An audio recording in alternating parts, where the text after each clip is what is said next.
Meus irmãos, recebam todos a paz do Senhor. Os que estão felizes com Jesus, digam glória a Deus. Deus é bom. Sua misericórdia dura para todo sempre. Abram comigo as suas Bíblias. Atos dos Apóstolos, capítulo de número 2. Vamos dar continuidade àquilo que o Espírito Santo já está falando desde o começo desta festa. Glória a Deus. Mateus, você chega aqui, Mateus. Atos dos Apóstolos, capítulo de número 2. Encontre o parágrafo de número 37. Atos dos Apóstolos, capítulo de número 2, versículo de número 37. E daremos início à leitura.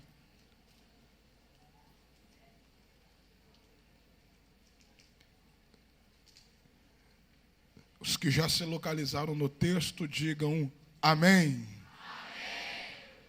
Está escrito assim: ora, ouvindo isto, compungiram-se em seu coração e disseram a Pedro e aos demais apóstolos: homens e irmãos, o que faremos? Então disse-lhes Pedro: arrependei-vos e seja batizado cada um de vós no nome de Jesus Cristo para a remissão dos pecados e recebereis o dom do Espírito Santo. Porque a promessa é para vós e para vossos filhos e para todos os que estão longe, todos quantos o Senhor nosso Deus chamar. Versículo de número 40. E com muitas outras palavras, ele testificava e os exortava, dizendo: salvai-vos desta geração perversa. Versículo 41, e fechamos a leitura. Então os que alegremente receberam a sua palavra foram batizados, e naquele dia acrescentaram-se em torno de 3.000 almas. Para nossa memorização, versículo 40, e com muitas outras palavras ele testificava e os exortava, dizendo: salvai-vos desta geração perversa. E você diz amém. Tome seu assento, por favor.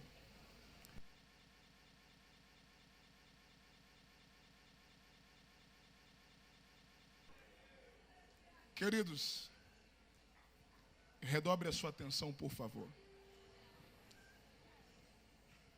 Deus tem algo muito bom para nós. E essa noite ficará marcada na tua memória.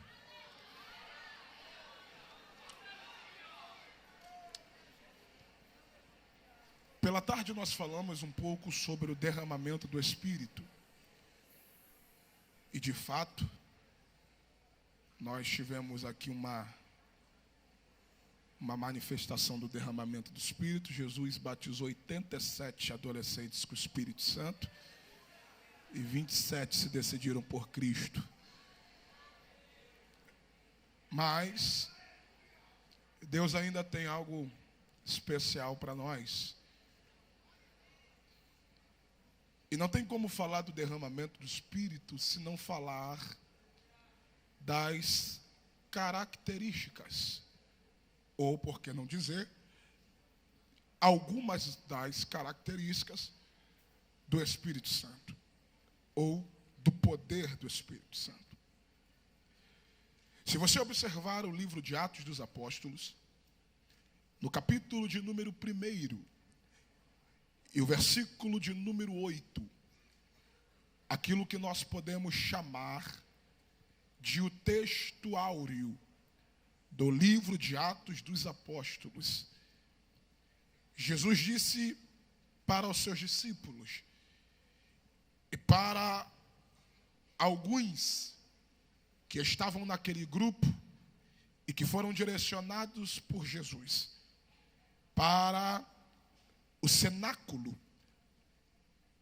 Jesus disse no versículo de número 8: mas recebereis o poder do Espírito Santo, que há de vir sobre vós, e ser-me-eis testemunhas, tanto em Jerusalém, quanto na Judéia, e Samaria, e até os confins da terra.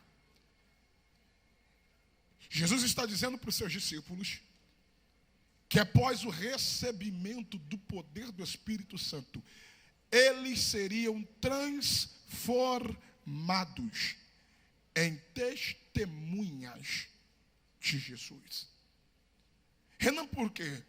Porque uma das características do poder do Espírito Santo é a transformação. O poder do Espírito transforma. É só você olhar para a figura do apóstolo Pedro. Quem era Pedro antes do Pentecostes? E o que Pedro se torna depois do Pentecostes? Antes do Pentecostes, ele era um discípulo desacreditado. Era um discípulo problemático, impulsivo, até mesmo horas bipolar. Negou Jesus e ele tinha todas as características para dar errado. Mas quando ele recebeu o poder do Espírito,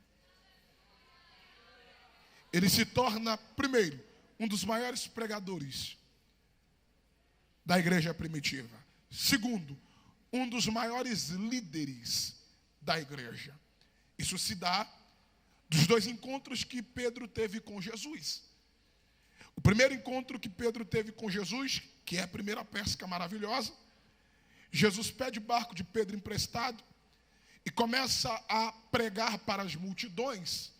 Logo, Jesus, encerrando a ministração, ele é agradecido pela generosidade de Pedro de haver emprestado o barco para Jesus ministrar. Jesus disse: volta para o mar, lança a rede. E quando ele lança a rede, ele pesca uma quantidade muito grande de peixes, coisa que a madrugada inteira ele tinha tentado fazer e não havia conseguido. Ele volta maravilhado com aquilo que havia acontecido. E Jesus olhou para ele e disse: você está maravilhado em ter pescado esta quantidade de peixe? Então eu te digo, segue-me e eu te farei pescador de homens.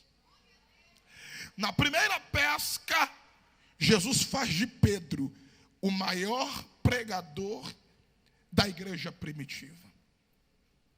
Na segunda pesca maravilhosa, após a ressurreição, Pedro estava frustrado, decepcionado consigo mesmo.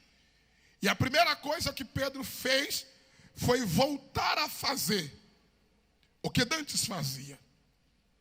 Jesus chega na beira da praia, Pedro está junto de alguns dos discípulos pescando.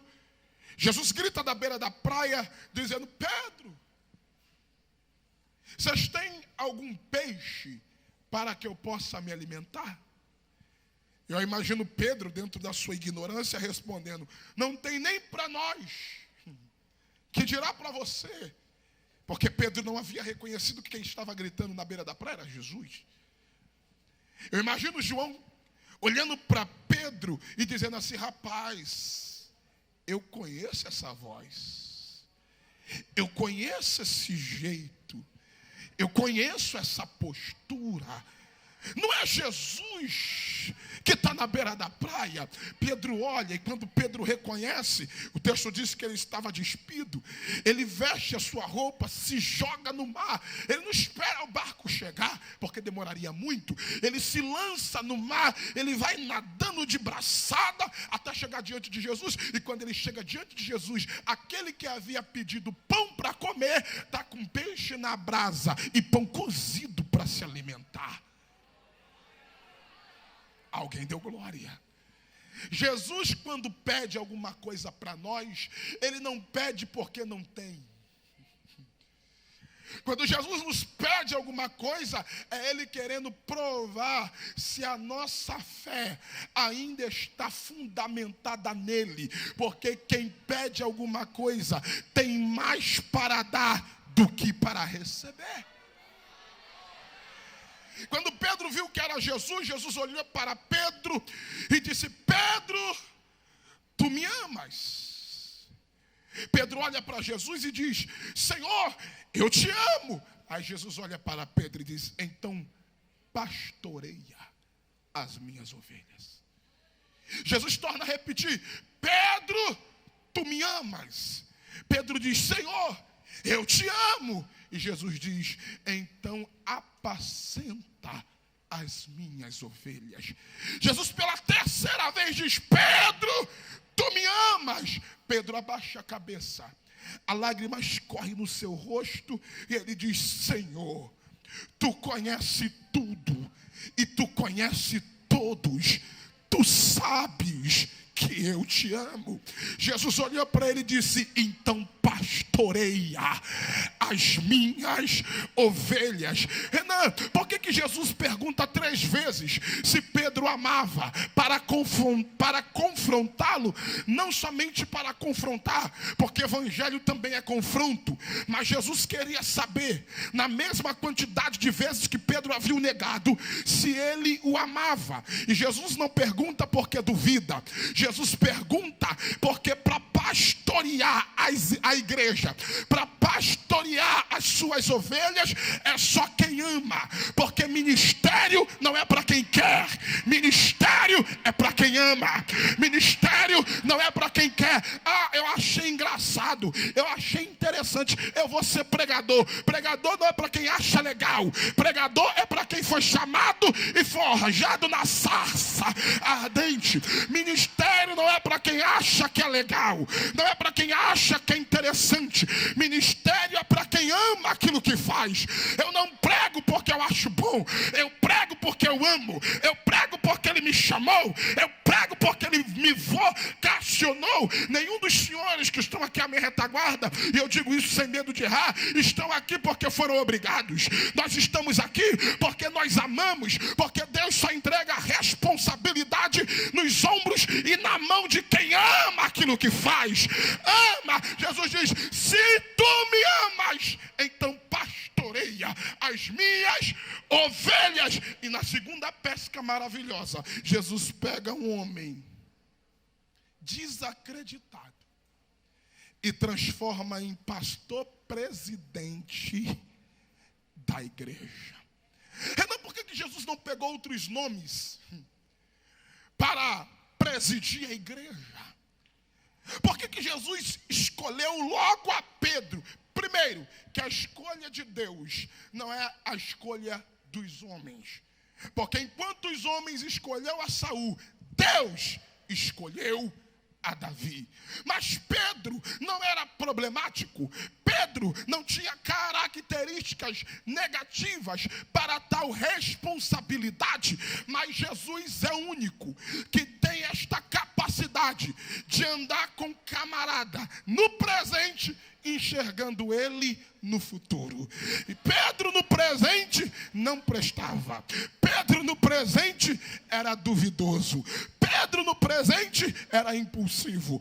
Pedro no presente, até quem estava perto dele imaginava: eu quero ver o que vai ser de Pedro quando Jesus sair. Eu quero ver o que vai ser de Pedro quando Jesus for embora. Mas Jesus está do lado de Pedro dizendo: hoje tu não serve, mas quando tu receber o dom do Espírito Santo, eu tenho uma palavra para alguém que tem mão para levantar e boca para dar glória. Tem jovens, tem adolescentes, tem homens e mulheres que entraram aqui, que vão sair daqui diferente da forma que entrou. Ei, adolescente, tem gente que vai sair daqui e entrou de um jeito, mas vai sair daqui transformado pelo poder do Espírito Santo. Alguém vai olhar para você e vai dizer: rapaz, antes do congresso ele era uma coisa, depois do congresso, não é que o menino está crente, não é que ela está firme, não é que ele está fazendo a diferença. Levante a mão para o céu. Só quem acredita que o poder do Espírito transforma. E deixa eu dizer uma coisa aqui: o poder do Espírito não descarta, porque evangelho não exclui. O evangelho inclui. O poder do Espírito, ele tem a capacidade de pegar o mais pobre, miserável, pecador e transformá-lo em um homem restaurado, em um homem regenerado. Até porque quem convence o homem do pecado e do juízo é o Espírito Santo de Deus. Então Jesus está dizendo: mas ficai em Jerusalém até que do alto sejais revestidos de poder. Aí no versículo 8 de Atos capítulo 1 ele diz: mas recebereis o poder, que quando descer sobre vocês, sermeis testemunhas. Mas Renan, eu pensei que para ser testemunha de Jesus, eu tinha que ser pregador. É claro que não. Para ser testemunha de Jesus, eu não tenho que ser doutor em teologia. É claro que não. Para mim ser testemunha de Jesus, eu preciso ter algum cargo exclusivo na igreja? É claro que não. Para ser testemunha de Jesus, independe de posição ou de cargo eclesiástico, se você prega ou se você não prega. Renan, por quê? Porque ser testemunha de Jesus é viver como ele viveu, falar como ele fala, fazer o que ele faz, agir como ele agiu. Eu não preciso pregar para ser uma testemunha dele. Eu preciso viver o que ele diz, fazer o que ele ordenou, ser ou tentar ser como ele foi. E eu profetizo: o poder do Espírito vai te transformar. Aonde a minha voz não chega, quem vai chegar é você. Aonde eu não vou, quem vai é você.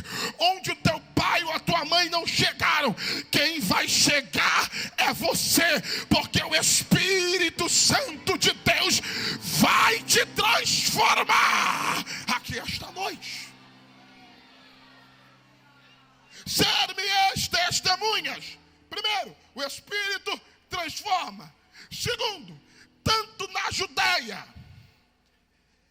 quanto Samaria e até os confins da terra. Onde é que a obra começa? Jerusalém. Onde é que a obra começa? Jerusalém. Repete comigo. Onde a obra começa? Jerusalém. A obra começa em Jerusalém, mas não se resume a Jerusalém.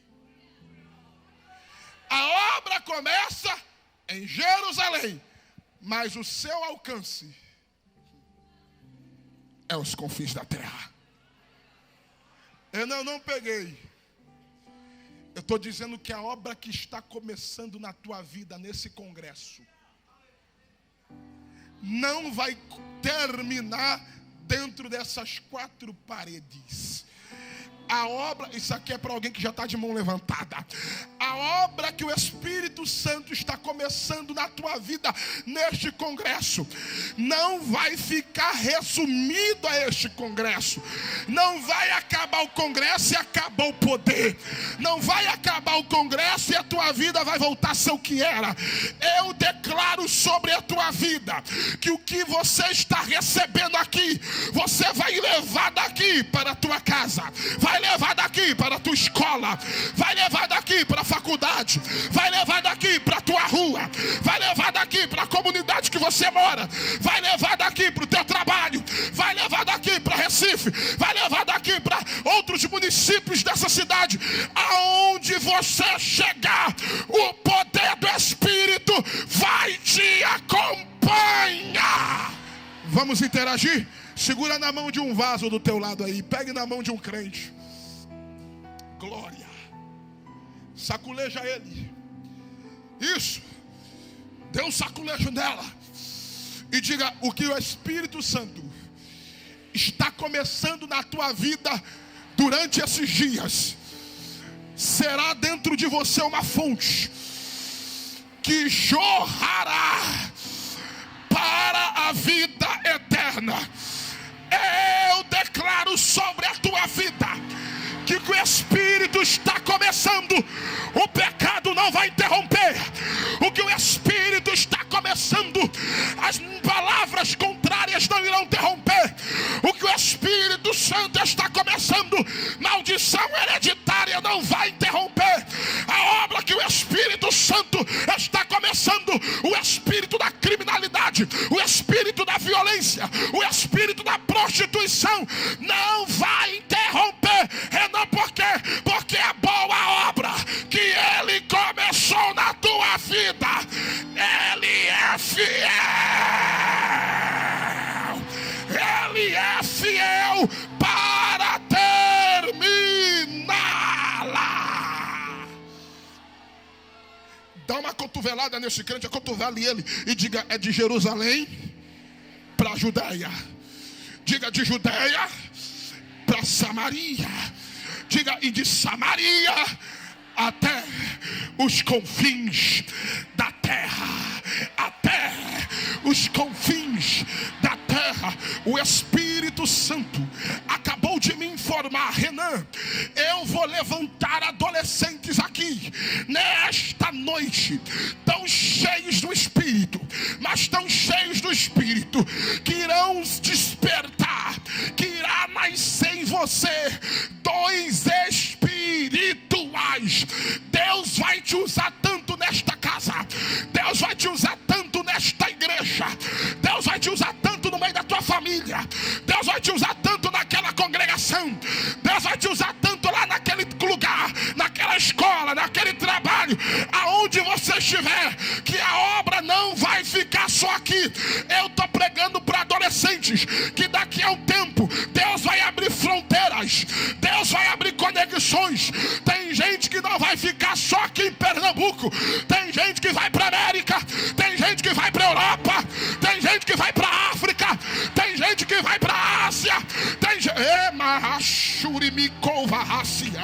Eu não sei, mas de repente eu estou pregando para alguém que amanhã vai ser o futuro pastor em um desses países, em alguma dessas cidades pelo Brasil.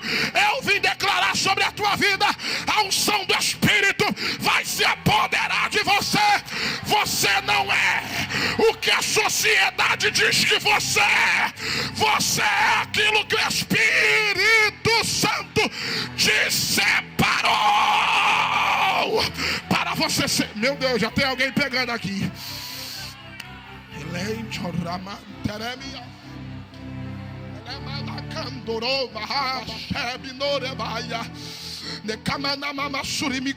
Não se assuste quando você acordar um dia desses pela madrugada, chorando e dizendo: mãe, pai, o Espírito Santo está me incomodando com uma cidade na África, com uma cidade na Europa.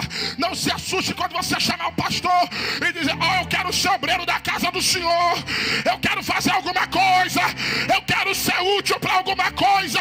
Eu vim dizer para você: o Espírito Santo vai te capacitar, o Espírito Santo vai te capacitar.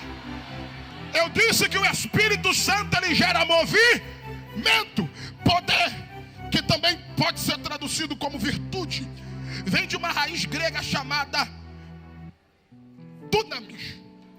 Dunamis tem o sentido de poder real, poder constante, poder em ação.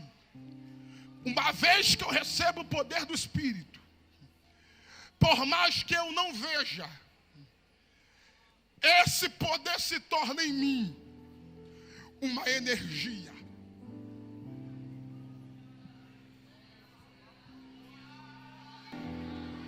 O poder não me deixa parar.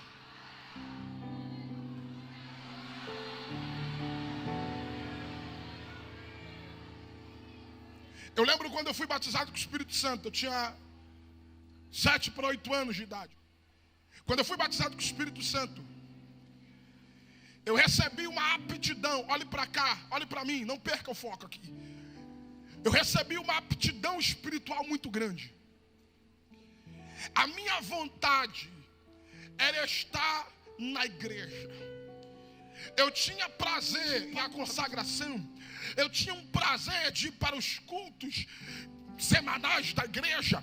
Eu tinha prazer. Se tem um negócio que eu era apaixonado, era ir para a vigília. Eu pedia a obreiros, a irmãos, que passassem na minha casa para me buscar para ir para a vigília, porque meu pai não deixava eu ir sozinho, e devido às demandas da igreja, das congregações que meu pai dirigia, ele não me permitia ir. Ele também não podia ir, porque ele tinha que acordar cedo para trabalhar e para resolver assuntos também da igreja. E eu pedia a obreiros, eu pedia para irmãos passar na minha casa, porque meu pai só vai deixar eu sair se for com alguém muito responsável. Tem gente que não entendia. Eu já fui apelidado de rato de igreja, porque eu tinha esse prazer de estar na igreja. Meu prazer, por incrível que pareça, meu prazer não era ir para festa de criança, meu prazer não era ir para praça, não era ir para shopping. Eu só fui depois de grande. O meu prazer era estar na casa de Deus. Renan, por quê? Porque o poder gerou esta vontade, este sentimento dentro de mim. E vou dizer uma coisa: foi a melhor coisa que eu fiz na minha vida.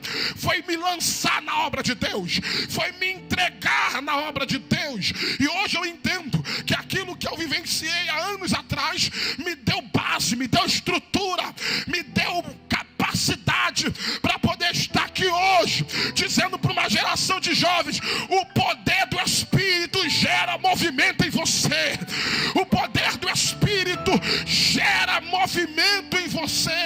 Eu quero ver Satanás parar na frente de um crente que é movido pelo Espírito Santo. O diabo parou diante de Jesus no deserto, só que o que o diabo não entendeu, ou se fez de desentendido, é que Jesus é cheio do Espírito Santo, e quem é cheio do Espírito Santo não cai na lábia do diabo. Quem é cheio do Espírito Santo não se deixa ser levado pelas propostas do diabo. E no final de tudo, Jesus usou a autoridade na palavra e disse: para trás de mim, Satanás, porque só a Deus adorarás, só a Ele servirás. E está escrito: e o diabo bateu em retirada. E o diabo bateu em retirada. Renan, por quê? Porque diante de crentes cheios do Espírito Santo, os projetos do diabo não podem prosperar. Olhe para mim. O poder gera movimento, transformação, crescimento.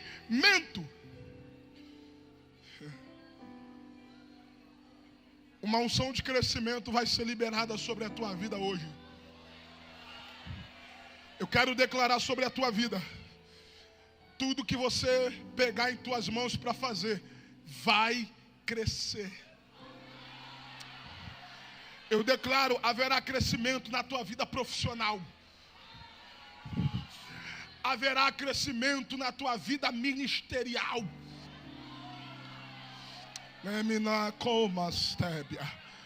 Entendeu por quê? Porque o poder do Espírito gera crescer.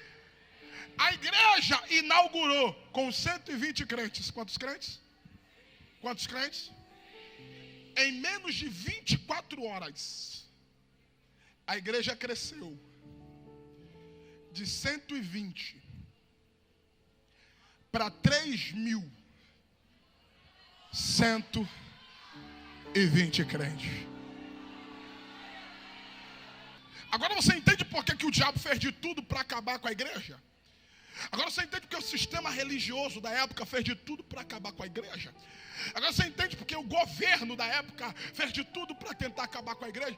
Porque ninguém entendia. Como é que essa igreja está crescendo? Para eles, a igreja era uma seita. Era um movimento de loucos, de fanáticos. Tentaram embargar a obra, o crescimento da igreja. Aí foram perguntar para um sábio chamado Gamaliel, dizendo: e aí, vamos matar, vamos acabar, vamos destruir? Gamaliel respondeu: se essa obra for de homens, ela perecerá. Mas se for obra de Deus, ela permanecerá. E quer saber de uma? Já estamos no ano 2019 e a igreja não para de crescer, não para de avançar. E eu vou liberar uma palavra, isso aqui é para quem é espiritual. Na medida em que esta igreja crescer, a tua vida acompanhará o crescimento da igreja em todas as áreas. Eu vou repetir. Na medida em que a igreja crescer, a tua vida acompanhará o crescimento da igreja. O Espírito Santo se manifestou. Foi aquele Pentecoste, como nós vimos aqui hoje. O poder do Espírito também tem uma característica. Pergunte qual? Não, só se você perguntar com força. Qual? O poder do Espírito atrai. Fala para alguém: o poder do Espírito atrai. Só que eu preciso que você entenda uma coisa. O poder do Espírito atrai tanto admiradores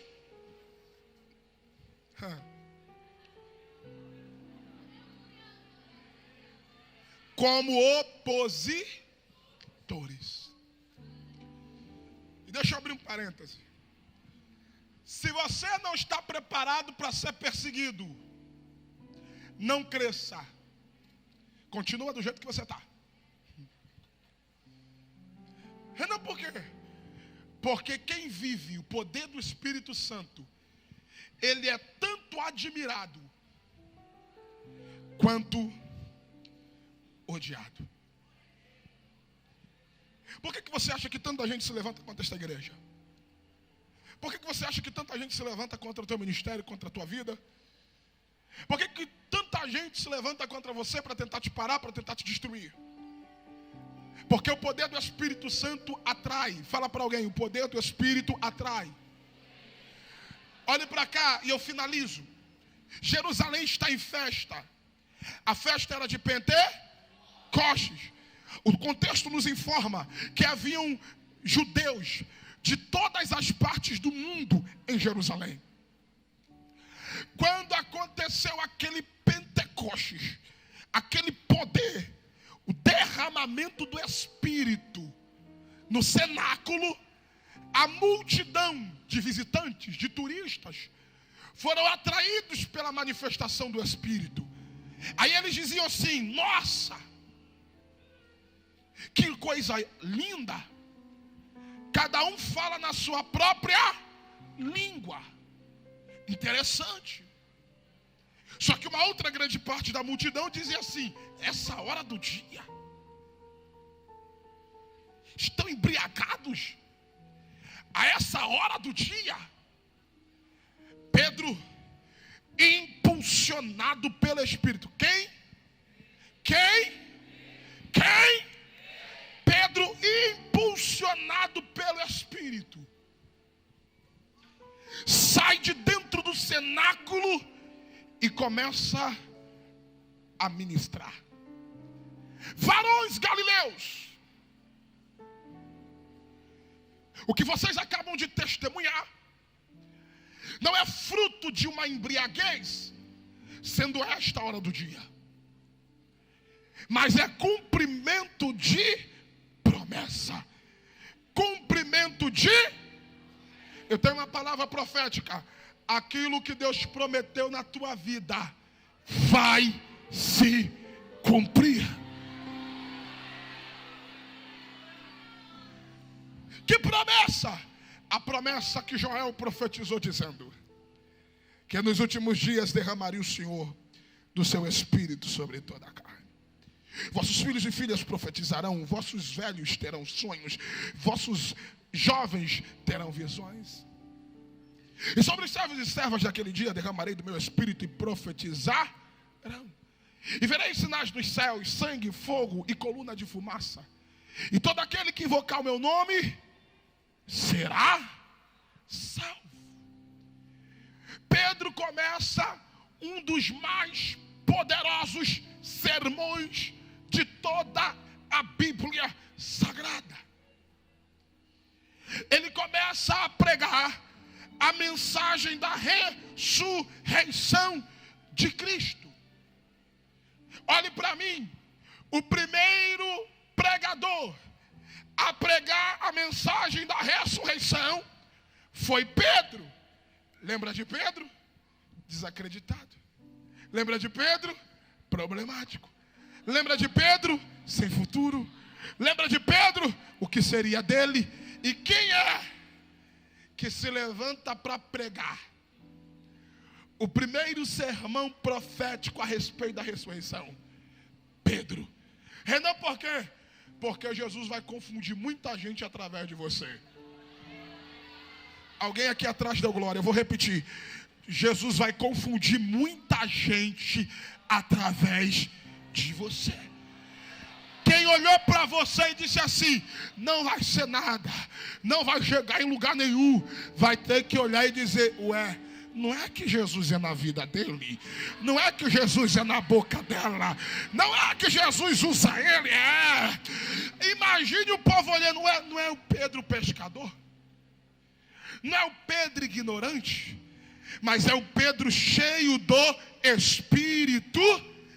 Quando Deus enche alguém do Espírito Santo, ele pode não ser letrado, ele não pode ser formado, pode até ser analfabeto, mas quando ele é tomado pelo Espírito, até o que ele não sabia falar, ele passa a falar, porque o Espírito Santo de Deus capacita o homem, o Espírito Santo de Deus capacita o homem.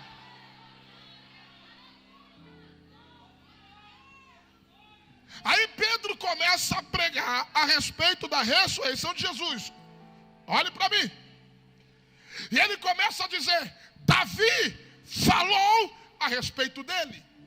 E todo judeu que se preze respeita a história de Davi como uma das maiores, ou a maior liderança já constituída entre o povo de Israel.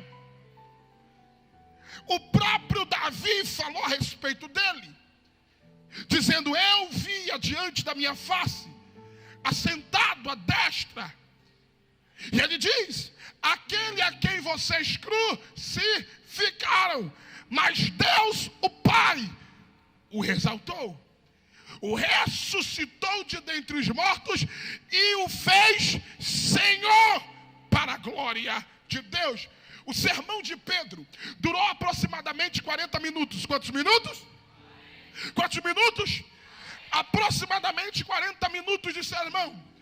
Quando Pedro terminou de pregar, a ação do Espírito foi tão evidente que a multidão parou e disse assim: o que nós devemos fazer? Aí Pedro libera sobre eles um dos maiores segredos para receber Jesus e para receber o dom do Espírito. Qual? Então disse-lhes Pedro: arrependei-vos e seja batizado cada um de vós no nome de Jesus Cristo para a remissão dos pecados, e recebereis o dom do Espírito. Então o que me faz receber o dom do Espírito? Primeiro, arrependimento. Segundo, batismo para a confissão de pecados.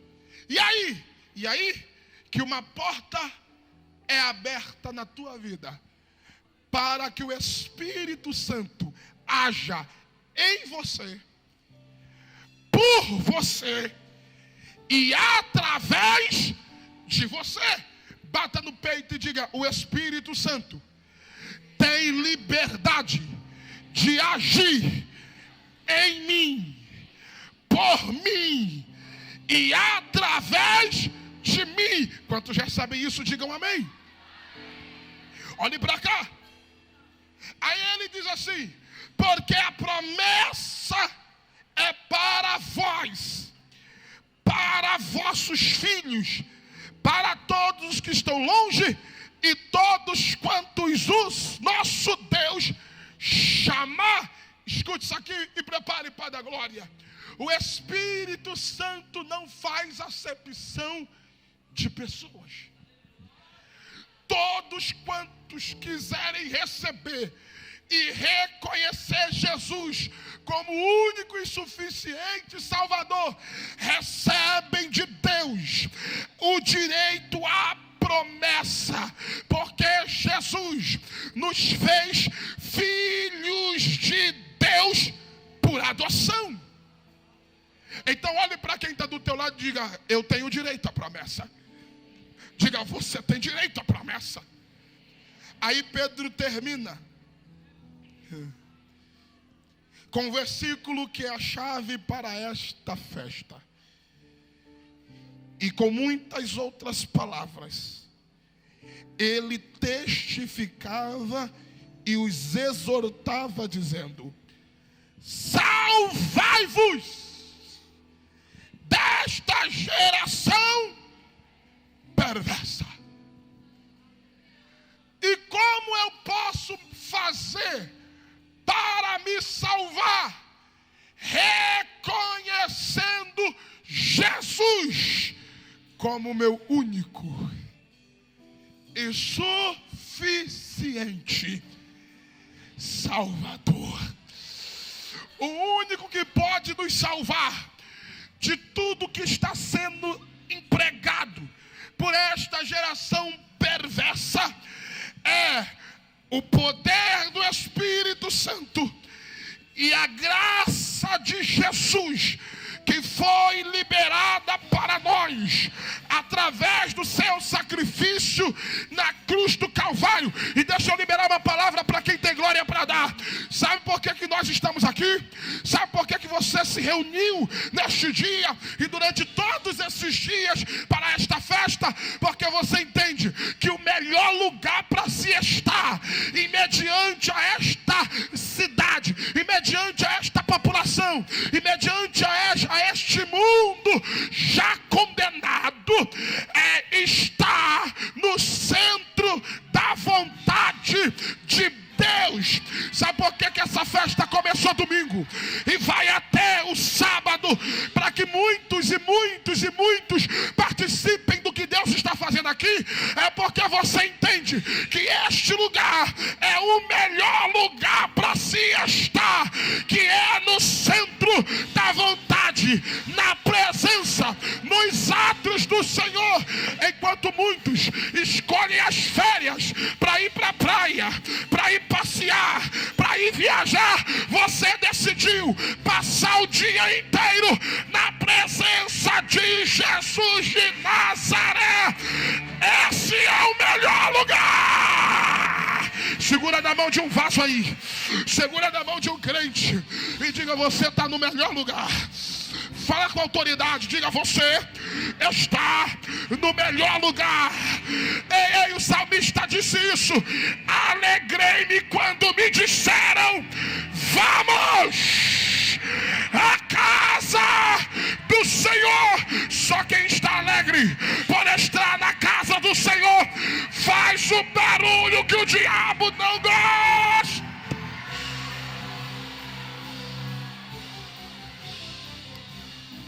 Agora olhe para cá e prepare para receber. E todos que de bom grado receberam a palavra foram batizados. E naquele dia agregou-se 3.000 almas. Lembra do Pedro desacreditado? Jesus disse: segue-me e te farei pescadores de homens. Na primeira pesca de Pedro, na primeira pregação de Pedro, o resultado foi 3.000 almas querendo se salvar desse mundo perverso. E tu pensa que parou aí? Não. Pedro começou a pregar.